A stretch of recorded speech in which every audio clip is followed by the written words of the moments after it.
Over the last couple of months, I've been designing a new product, and I didn't think that it was an AI product, but the more that I work on it, the more that I can't help but notice all of the little ways that LLMs could be used. But these opportunities are only visible if you know what the materials are capable of. I need to understand the material I'm working with in the same way that carpenters understand wood really well, right? And architects understand if you're gonna build a 5-story building, you need to know what materials you're gonna put in the support pipe so that it doesn't fall down. Even if the thing you are designing is pixels in Figma or seems to be to you, what you are actually designing is a live interactive system. There's a ton the web can do that we don't take advantage of because designers don't know what's possible, I think. That's Maggie Appleton talking about the value of understanding how code works. And I think you can apply that same logic to AI as well. I mean, you don't have to be able to train your own model yourself in the same way that most designers don't have to write API calls, but having a baseline understanding of how things work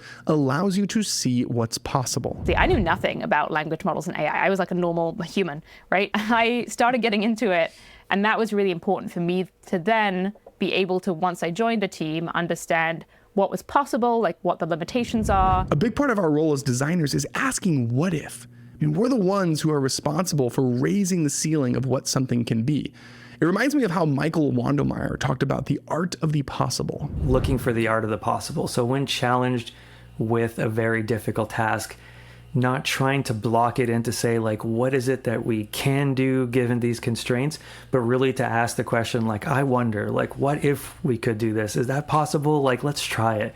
And I think that that's a really intangible thing, but it is born of a place that you really are aiming for the highest possible end outcome and are willing to fight tooth and nail for that, rather than looking for the most pragmatic solution. And historically, our starting point for figuring out what's possible has been working backward from user problems or maybe business objectives. And then, we use different processes to help the team narrow in on a solution. But times are changing. And that's why I love this clip from George Kettenberg, who's a designer at Humane. I kind of look at it as this alien space metal that has crash landed on the planet. And it's a new material. It's a new thing that as designers we get to work with. We can't ignore this space metal. I mean, it's here to stay, which means designers aren't just working backward from user problems anymore.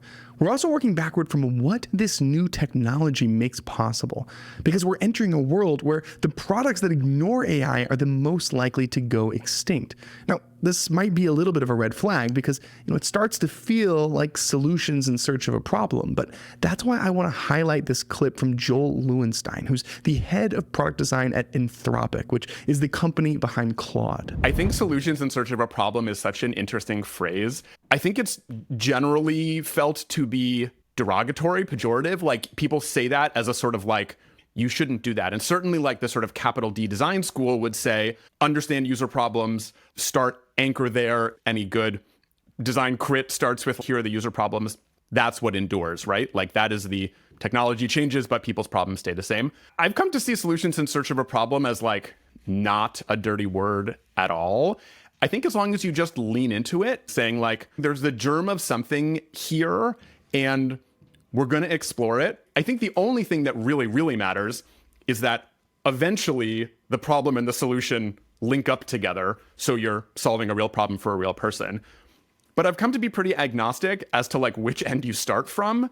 And this made me uncomfortable when I started, for sure. We're a very prototype heavy culture. We're a very explore things out of our own passion and intuition culture. This comes from our researchers, from our engineers, from our designers. And my sort of capital D design brain would see all these prototypes and I'm but what's the user problem? And give me a user journey. And I've had to sort of quiet that a little bit and just not to be too cheesy, but it's the Justin Timberlake line from The Social Network. It's we don't know what it can be. We just know that it's cool. And not all of it is going to be useful, but I think there is something deeply valuable to just sitting with something that is cool and compelling and you can see the germ of something. Now, obviously, Anthropic is at the bleeding edge of technology right now, but that's why I started this episode with my own example, because like I said, I'm not working on an AI product.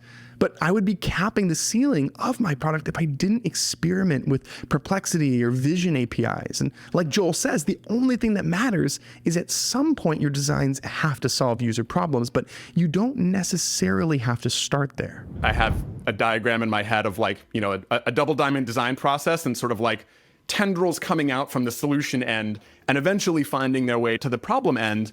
I think that's okay. And that's why my plan right now is to just expose myself to AI as a material as much as I possibly can. I mean, tinker with new products, spend a Saturday morning making a random thing before my kid wakes up. Because in order to be the best designer I can be, I need to be able to see what's possible. And of course, talking to people like George helps too. The only way you really understand a material super well is by just experimenting with it and like trying stuff and just like continuing to push the envelope of, well, what can this thing do? You know, like imagine if you had the first time you saw wood, you're like, what do I do with wood? You know, and you would start trying things and you'd be like, oh, if I bend it this way, it breaks. But if I like heat it up with steam and bend it around this other thing, I can make these like really cool curved edges that you just have to go deep on these materials and just try a lot of stuff to see where they break and to see where they don't break. Real quick message, and then we can jump back into it. So this new product called Genway has totally changed the way that I do research. It uses AI-powered interviewers to help you gather rich, qualitative data at basically an infinite scale. I mean, you can even interview people while they use your Figma prototypes. You just tell the AI what you're hoping to test, and it will have a dynamic conversation with each person as they're going through your prototype. You should see the quality of the follow-up questions that the AI asks. It is really something. And the best part is they just introduced a self-serve onboarding so you can get started right away. And they're even offering 2 months free for Dive Club listeners. Just head to dive.club/Genway to get that special offer. That's Genway. If you've been listening to this show for a bit, then you've heard me profess my love for Raycast multiple times by now. So I want to highlight a couple people who started using Raycast after hearing about it on Dive Club.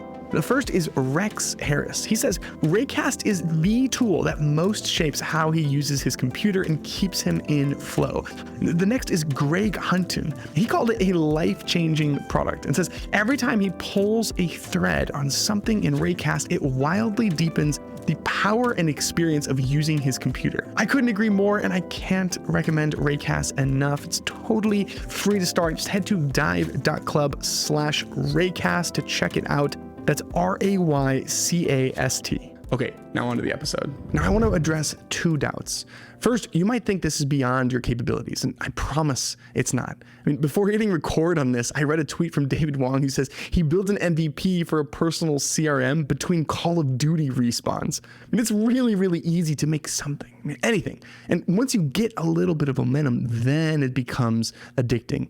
And the second thing you might be thinking is that you're already too far behind. You know, other people have already run ahead and figured things out, which is why I want to end with this last clip from Joel. Kyle Turman has this great phrase. They say, even if the models never got better, even if Claude 3 was it, Claude 3.5 was it for all time, there's probably still like years of design work left because there's just all these things that the model can do that people don't know how to get. It just is, it's opaque. It requires this like dark art of prompting. There's a lot of like interesting design problems. We're entering a world where whether you like it or not, you're probably going to be an AI product designer soon. And hopefully this show can be a resource to help us all figure out what that means. That's all for now. I will see you next week.